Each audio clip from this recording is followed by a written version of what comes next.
Good afternoon, everybody, and welcome to the All IoT MClimate and Actility workshop, where we're going to be discussing how to retrofit commercial buildings in the UK for better energy performance using LoRaWAN technology. So we've just done a quick agenda on the things that we're going to be covering today. So I'll kick straight into the introductions.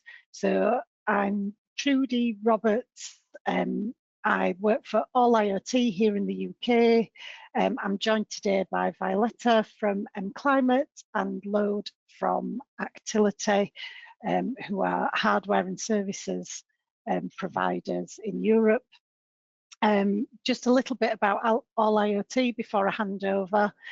So All IoT are a channel hardware and services distributor based here in the UK. We work within the LP1 space, primarily with LoRaWAN being the technology that we work with most. The company's been built up over the last 7 years or so. You know, we started off quite small with a couple of people, and now we've got a full in-house technical team, marketing team. We can fully support all of the hardware and services that we supply. And just quickly onto the next slide before I come back one. So we are channel partners with pretty much all of the major players within the LP1 space. So I'll just hand over to Violetta to just do a quick introduction on MClimate. Hi everyone, nice to virtually meet you. I'm happy to be here with Trudy and Lode to talk about retrofitting buildings in the UK, in particular for energy efficiency since the winter has officially started. A little bit about MClimate and myself. My name is Violetta. I am the co-founder and chief sustainability officer of MClimate, but I also deal with a lot of our distributors and bigger partners. And I'm very happy to discuss how we can work together on optimizing buildings with IoT. MClimate as a company is based in Bulgaria. We have 2 production facilities here. And we are a proud EU manufacturer of IoT hardware devices. We also have a software solutions in case you need a plug-and-play solution excluding BMS. But the focus here is to show you how we can integrate IoT data into the BMS world. We started the company back in 2014, and we've been primarily focused on LoRaWAN from the beginning of LoRa Alliance and since 2017. So we've gained quite a few experiences and a big traction on the market with now over 20 devices. So we are very quick to innovate and offer new things on the market. So even if we don't have the devices that you need, we're more than happy to discuss that and create something for you. I think what differentiates us apart from others is that we have an in-house team of software, hardware, and firmware developers. And this makes us very flexible when launching new products on the market, which I'll be happy to tell you more about later. And back to Lode. Yeah, thanks, Violetta, and good afternoon, everyone. I'm Lode van Alwijk. I'm working as a sales engineer at Actility, and Actility is the market leader in LoRaWAN network solutions.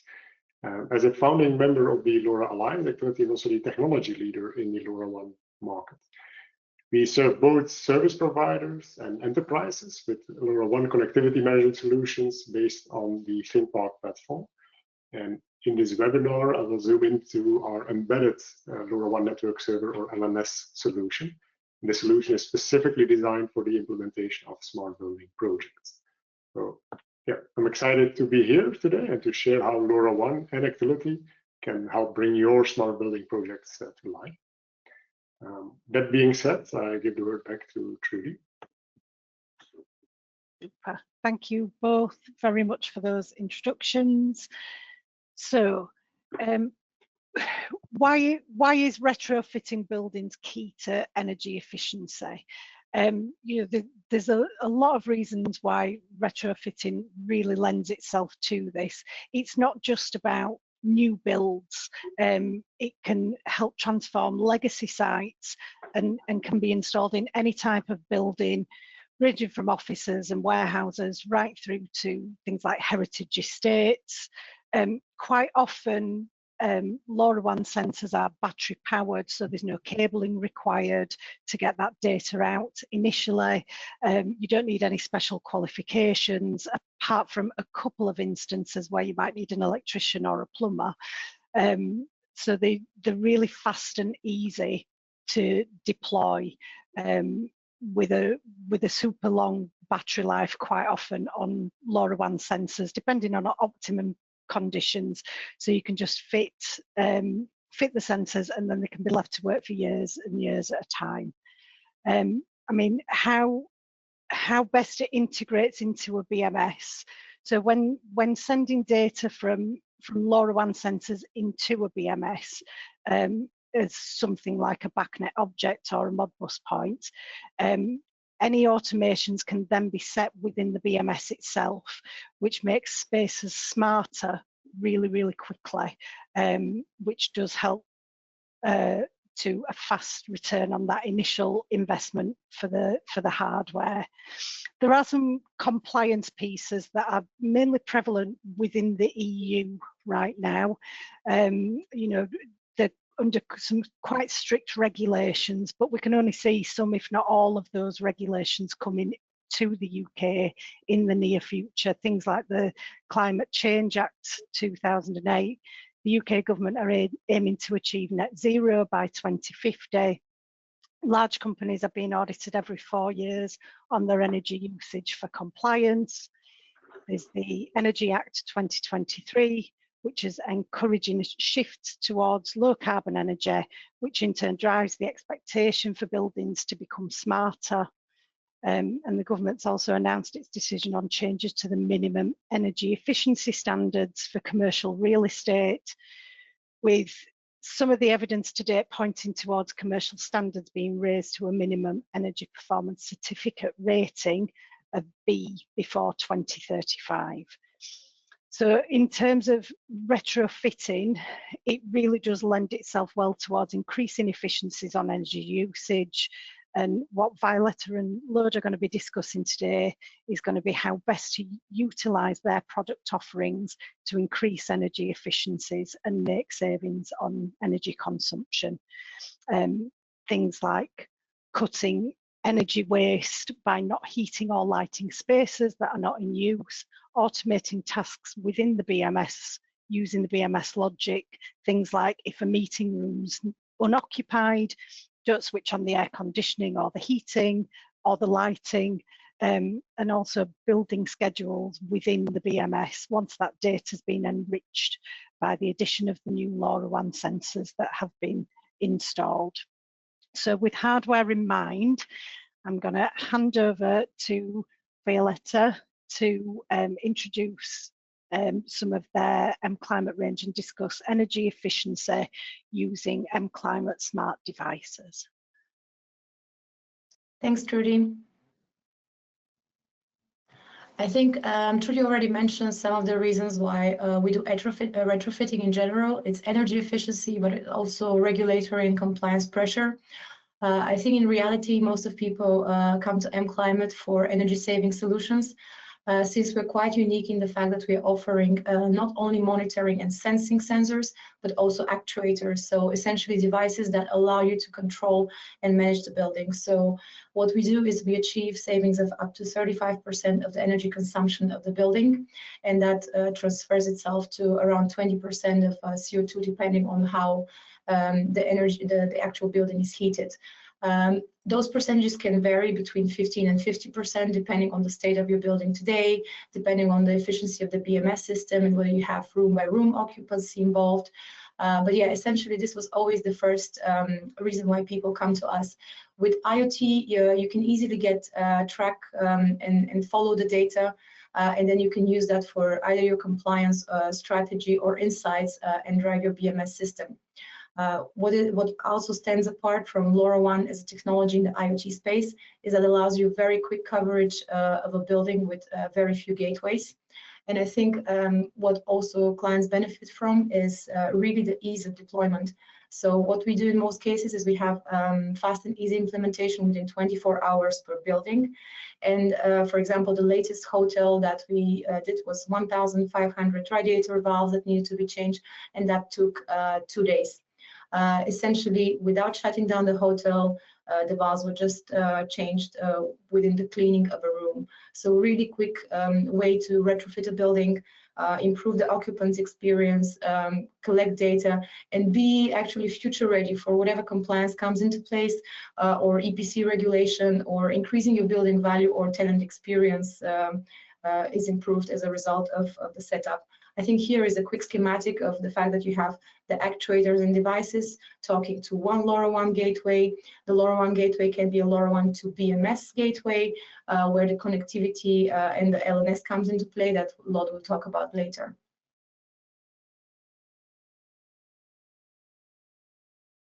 I'm trying to move to the next slide, but Tori, can you help me out with that one? I thought I'd given control, sorry. Is that not working? Do you want me to switch? Yeah, please do. Okay, there you go. On the next slide, I'm just presenting a few of our solutions on the devices side and how can they fit in an office space. Essentially, it doesn't have to be an office space. It could be any building type. We've done quite a few in the UK since we automate around 90% of the energy consumed in any building. So we have a range of Vicky radiator thermostat. It's a smart TRV that you can attach to any radiator. We have adapters for the 10% of radiators that usually are not compatible. We have a fan coil thermostat that is working with fan coil systems. We have smart relays that are working together with a wireless thermostat on the wall for underfloor heating. It's quite a unique solution that only we as a manufacturer have. So that essentially allows you to work with all the different types of heating and cooling in the UK. We're soon going to have a solution also for split AC units, which is not that typical for the UK, much for the warmer countries. But yeah, essentially with all these, you can do scheduling, automation, readings of the humidity and temperature. All the devices have this. We have a mold detection algorithm for all the devices with a humidity and temperature sensor in place. And for example, in a combination of the different devices, let's say you have a few radiators in a bigger office room, you can have a wireless thermostat on the wall where you can control the devices all in one space. And then just set the commands, limit the tenants to specific temperature if you like, or give them all the flexibility for a better occupant experience. On the next slide is just a few of our energy saving solutions. Again, I mentioned already some of them. Just key features of the radiator thermostat is that with its embedded temperature and humidity sensor, you can already have data that is quite unique for each of the buildings, for each of the rooms in a building. And here you can limit the user from rotating the valve within only certain degrees. Let's say you want them to be within the 19 and 23 degrees range. So essentially, this could be set up on the actual valve. You can also child lock it completely, but basically saying you cannot change the temperature settings for highest savings and the biggest efficiency of the building. Or you can allow them to just ask for more heat when needed and stick within a schedule that you have for that particular room based on your working hours or the type of the building it is. The fan coil thermostat is has quite a broad range of applications, mostly in hotels and office buildings, mostly newer builds compared to the radiators, which are for usually housing institutions, healthcare institutions, municipalities, and any sort of apartments. The wireless thermostat, as I mentioned, together with the relays can be the underfloor heating controller, but it can also control multiple of the radiators in bigger rooms like shared office spaces, for example. And the last one under development is the AC controller, which is working with split AC units. I think there's quite an increase in hot summers in the UK. Good or bad, I still see more ACs coming into place. So essentially, this could be something to control both the heating and cooling in a room. On the next slide, It's just a few more of the devices for energy control. The standard humidity and temperature sensor, it will just allow you to have humidity and temperature readings in the building. It will also allow you to have the mold detection algorithm, so alert you when there is a mold, the risk of mold being accumulated. We've designed a very new device, which is the humidity, temperature, and peer. The peer is essentially allowing you to detect movement, so you can do a lot of occupancy-based scenarios compared to just having a humidity and temperature reading. So that will allow you further optimizing your BMS system. The relays themselves are probably one of the most versatile devices, since they can fit, they're so small that they can fit behind any light switch socket or any socket in particular. So you can control lights, equipment that is plugged into like big office screens. It could be refrigerators and vending machines. It could be really anything up to 16 amps, so that you can take control of that, put it again on schedules, or have a wider integration for underfloor heating. On the next slide, I am mentioning a few of our air quality solutions, like the CO2 sensors. All of them do exactly the same. They give you the CO2 reading in ppm. They have the humidity and temperature as a base, and on top of that, we overlay a few additional solutions. We either have the movement detection, which allows you the occupancy-based scenarios, or it has the solar panel, which allows you to have a device that is standalone without the need of batteries, with indoor and outdoor light harvesting, regardless of what time of the year it is. So with the biggest display, the benefit is that you have the movement detection, or kind of the occupancy in place, and with a smaller one, it's just more economic option to give you all the benefits for presenting the data to the end users as well. On the next slide, briefly, it's a few of our automation add-ons, like the multi-purpose button. It's commonly used for, let's say, emergency button in hospitals. With different presses, 1, 2, or 3, you can signal different things in the system. So it's quite a versatile device as well. And with the open and closed sensor, you can monitor open and closed windows that are forgotten for security reasons, or you can do further optimizations of not heating a room if the window is open, for example. On the water side, we have a leak detection and control valve that you can shut on and off if needed. It's not an energy solution, but I mention it here just because we always focus on ESG-related requirements, which are around water, air, and energy. On the next slide.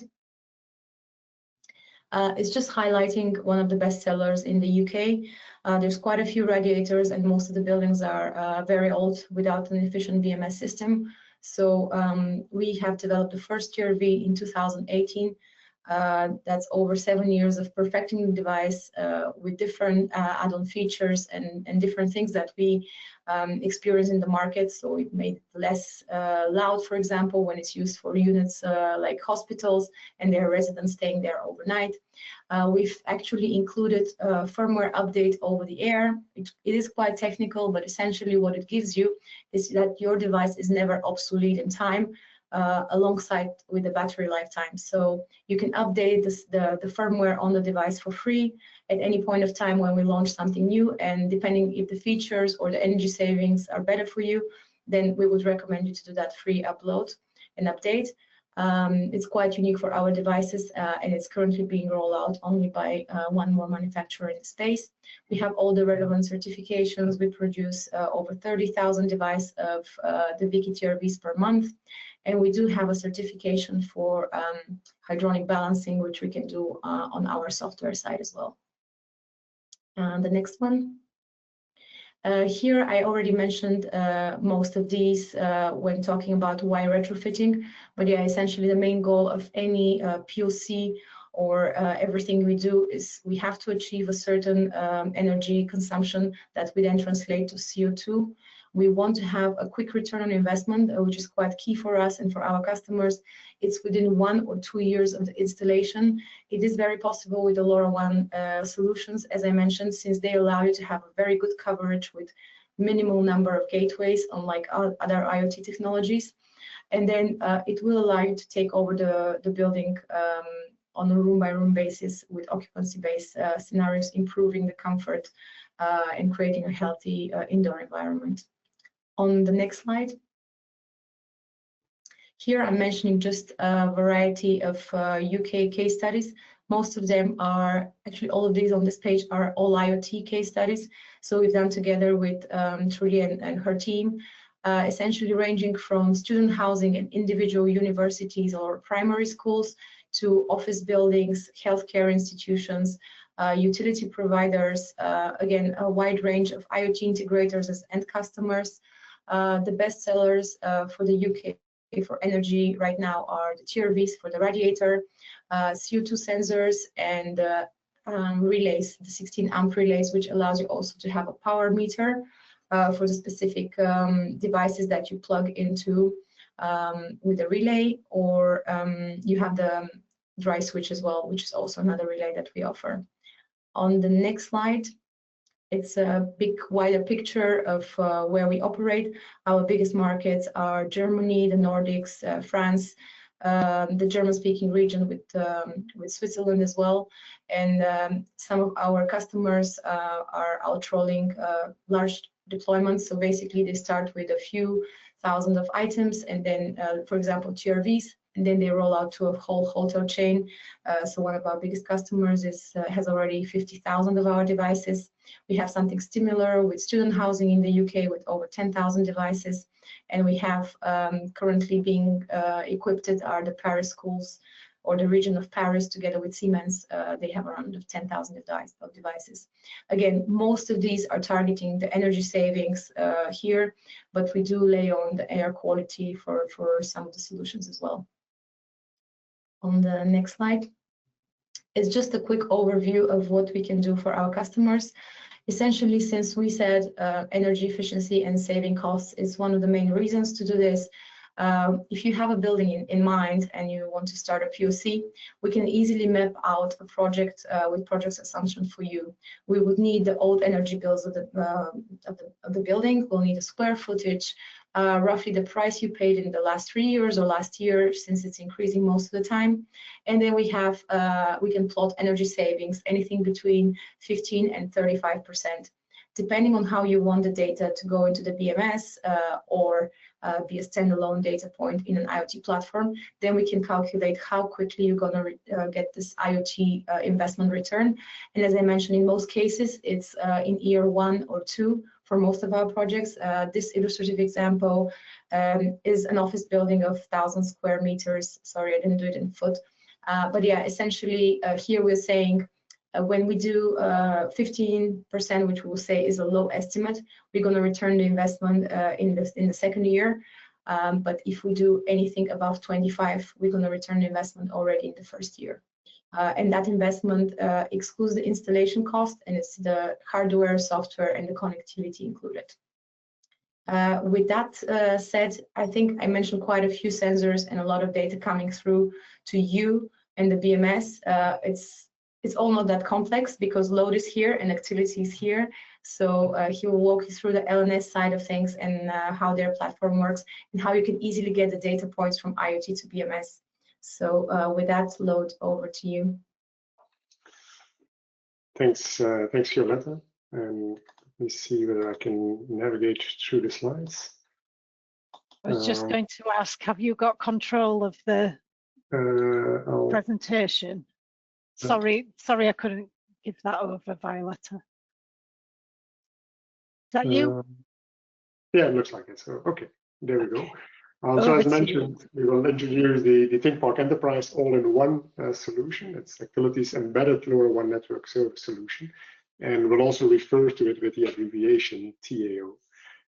Before we dive in, for people that are not that familiar with LoRaWAN, let me quickly explain how LoRaWAN works. It was already briefly introduced by Violetta, but I'll just highlight the architecture part. So basically, LoRaWAN is a wireless communication technology designed to connect battery-powered sensors over long distances while using very little energy. Right? So low power network, wide area network technology, basically.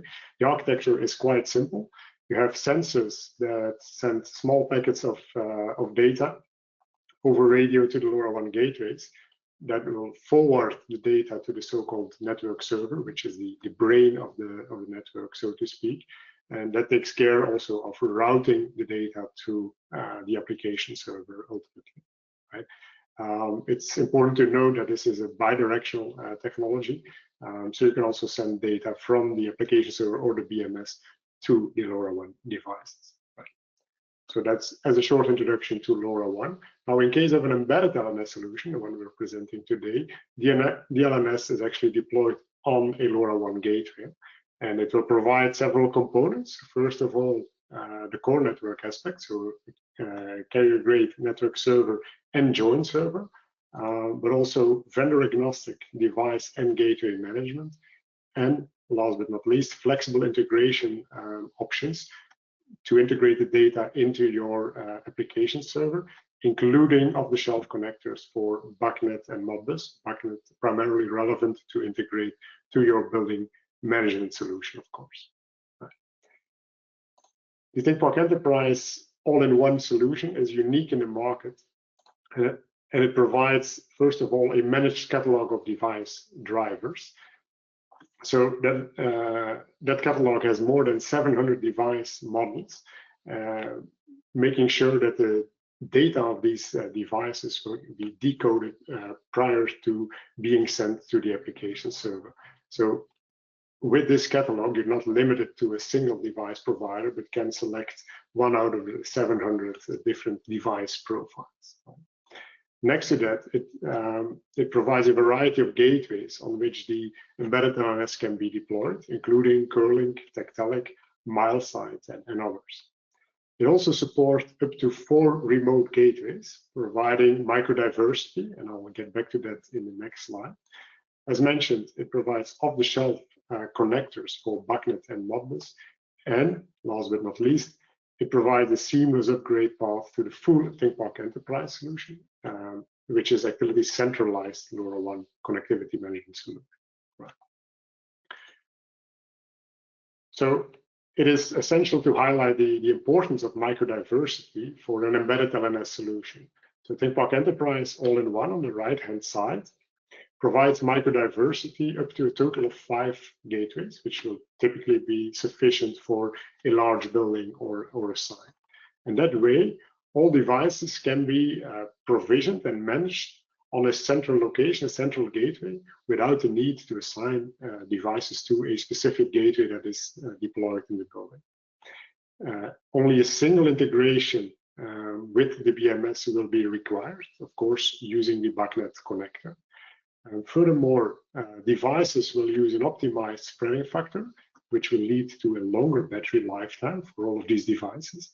And last but not least, a gateway in this setup is not a single point of failure, thanks to that microdiversity. So in summary, an embedded LNS with microdiversity provides efficient operational management. It provides a better quality of service and ultimately a better battery lifetime, as well as improved results. Okay. Now, let's have a look at the user interface of an operational TAO gateway. And in that user interface, you'll get an immediate overview of the status of the gateway and the system load, as well as the configuration of the antenna, for example, or the network interfaces. On the left-hand side, you can navigate through the TAO menu, which will allow you to add the remote gateways to a master TAO gateway, for example, provision and monitor devices on the network, create and manage data flow. So that's the part where you enable the integration to the business application. And you can also perform advanced management of the TAO instance, for example, backup and restore functionality. When selecting the device view, you'll get an immediate overview of the already provisioned devices that you can easily sort or search, for example. Provisioning of devices can be done one by one or through an import of a list of devices through a CSV file. When we select the adding of an individual device, you'll go through a wizard where you see immediately the details of the device that have to be provided, but more importantly, the very extensive catalog of device profiles that is provided. So including the 700 device models that we mentioned already, right? So that is part of the TAO solution, and it's managed and updated by Actility. For every device profile, TAO has the corresponding device driver, and as mentioned, that will allow you to decode the device data, but also to make it available in a structured way, which we'll touch later on. So in this example, TAO provides all the device drivers and profiles for the MClimate devices, for example, including the Wiki Smart Radiator Valve, but also the other devices that were introduced by Violetta before.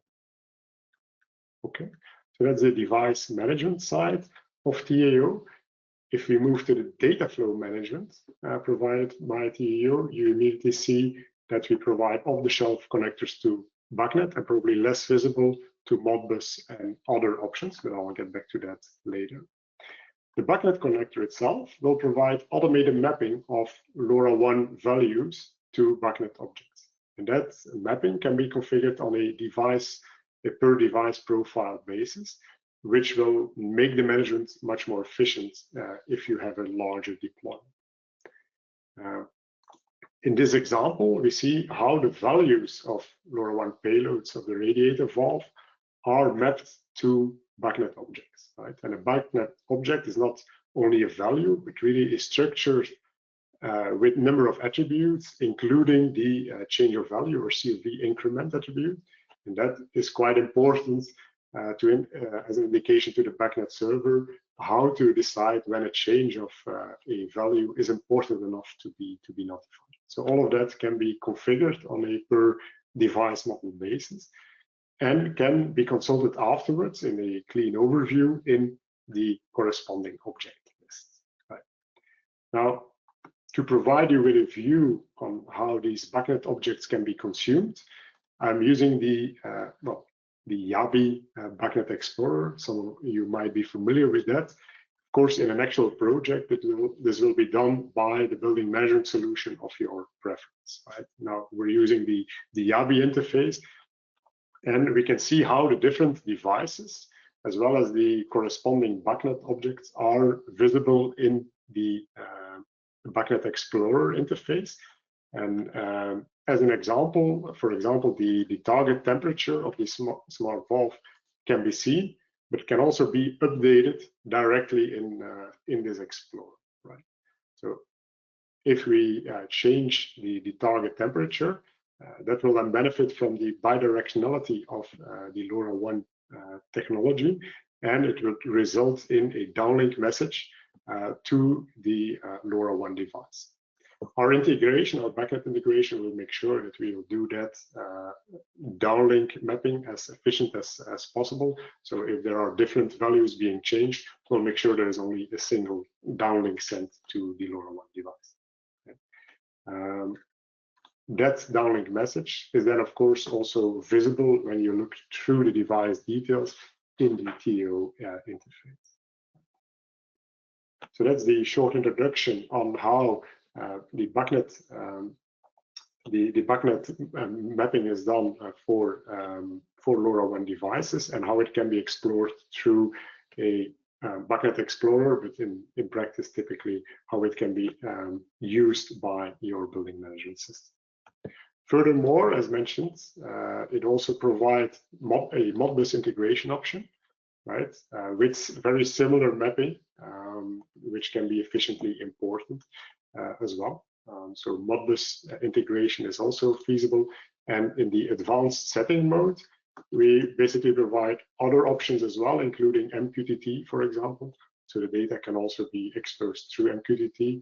And we provide access to the underlying Node-RED instance on TAO as well. So that provides you full flexibility to integrate to your application server of preference. Right. So that concludes my introduction to TAO. So feel free to reach out in case you have any questions or if you need more details. And I now pass the word to Trudy for some real-life scenarios. Brilliant. Thank you very much, Lord and Violetta, for those presentations. I'm sure, like me, everybody found it really useful and helpful. But of course, like Lord's just said, if anybody has any questions, please feel free to paste them into the question bit. We'll do a quick question and answer session at the end. But just sort of bringing this back into how does it translate into real life scenarios. So we do have quite a few people using MClimate hardware and integrating that LoRaWAN data directly into the BMS. So CBRE have, for example, deployed hundreds of the MClimate Vicky TRVs across Stafford Powys police estates to reduce their energy costs and help towards their decarbonisation targets. Nordomatic, who I've seen on the slide earlier that Violetta showed, they're also using the TRVs on some NHS sites across the UK for automating some of the heating controls within hospitals and other NHS sites. I do have somebody using the MClimate power monitor and switch to automate some heating tasks at one of their sites, to schedule that in and help reduce on energy wastage. And E.ON are also using the TRVs in conjunction with some people counting sensors at Northumbria University, again to help reduce those energy costs by automating a lot of the functions within the BMS. Whilst also working towards their decarbonisation goals. So all of those examples are sending data from the sensors into the BMS by converting that LoRaWAN data into other protocols. In all of those cases, it is BACnet objects which can then be discovered within the existing BMS. Automations and scheduling can then be set using that BMS logic, which in turn does help reduce any energy consumption by setting those schedules for heating, air conditioning, lighting controls, and then also the addition of some rules within the BMS. So if this, then that rules. So things like if a meeting room is occupied, make sure the lights are switched on and the heating comes on. If it's been unoccupied for 20 minutes, 30 minutes, make sure all of those things are switched off, which will help with those efficiencies and also help reduce in the costings. So just in summary, whatever it is that you're trying to achieve in terms of optimization of an existing building and then efficiencies, we're happy to discuss it in finer detail, and please, do reach out to either myself or any other member of the team with any questions that you might have. I think with that, we'll just have a look if anybody's put any questions in the chat facility on here.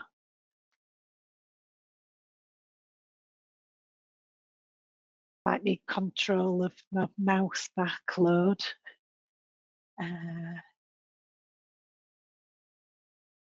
Just trying to find it. Oh, there, questions. Can't see any in there just yet.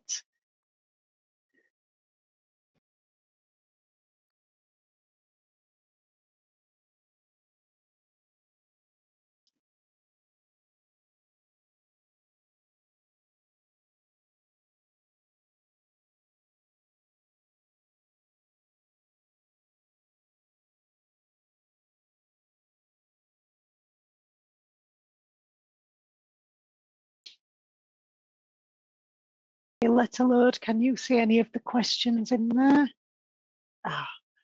Okay, I've just seen one. Sorry. What is the battery life of the what's the battery life like on the MClimate sensors? Yeah, thanks. Thanks for that. That's a good one. So it really depends on the settings that you want to have. So there's two parameters that we look at. There is a spreading factor. So how close is the device to the gateway? And again, under spreading factor 7, which is ideal, you're going to get more battery lifetime. Then the second thing that we look at is how often you want the device to communicate or give you data points. So essentially, it could be anything between 5, 10, 15 minutes, half an hour. Since heating data is not that critical, it's not like flooding, for example, I would say for energy efficiency, we probably need the data every 15, 30 minutes. For most of the use cases, and that means a battery lifetime of 9 to 10 years at spreading factor 7. So really, we have a very good calculator that we can share with you via Alliot or through the chat, and there you can put your exact type of solution, the spreading factor that you have, the type of communication in terms of intervals, and then see how it comes out. It's always good to have an extra gateway for the full building so that you don't rely on one. And then with that second extra gateway, you might be saving a few years of battery lifetime as well. So yeah, but in general, the device is anything between 7 and we have a few devices that are only sensing with up to 15 years of battery. Well, thanks, Violetta. I think everyone is muted. Hang on, I can't see the rest of that one. Are or will such solutions be offered in the future using NB-IoT technology? From our side, yeah. So I don't know, this is probably also on the device manufacturing side. From our side, NB-IoT is a great technology for certain things like maybe GPS tracking, or something that's more outdoor. Since we are very much focused on the smart building scenario, NB-IoT is not the greatest fit. The components are much more expensive, not much more, but more expensive than LoRaWAN in general. The battery lifetime is shorter, and that means that even if we produce, let's say, the same device, the TRV that we have right now, with NB-IoT, it will be more expensive with less battery, which we find harder to sell, I guess. So at this stage, unless we go to a specific use case that requires NB-IoT, we are focusing on LoRaWAN. But yeah, if you have something in mind, do share it with us, and then we'll look into it. Maybe we have analyzed it already. Thanks, Violetta. How frequently do the sensors send data? It's fully configurable, isn't it? For how frequently? Yeah, again, exactly. For you, Violetta, sorry. Yeah, I think it's just like I mentioned before, it could be anything you needed. Again, if it's flooding, I would say you want the data every 5 minutes because it could be critical. In most of the situations, it's 15 minutes, half an hour, even 1 hour is good for just humidity and temperature reading or CO2 reading, as it doesn't change so quickly over time, and that saves the battery as well. Perfect. Thank you. Who supplies and manages the LoRaWAN gateways? So the gateways themselves would be sourced from Alliot. We can even pre-configure everything so that it all works seamlessly on the TEO solution prior to shipment. But yeah, that would be from Alliot.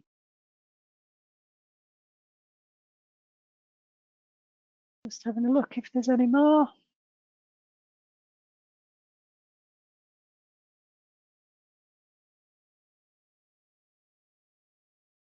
I think that's it for the questions.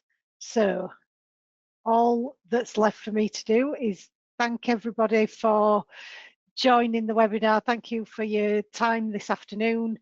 And if you have any questions, please don't hesitate to reach out to either myself or any other member of the team on the contact@alliot.co.uk email address. Take care, everybody. Thanks, everyone. Have a good day and happy holidays. Yes, Merry Christmas when it comes around.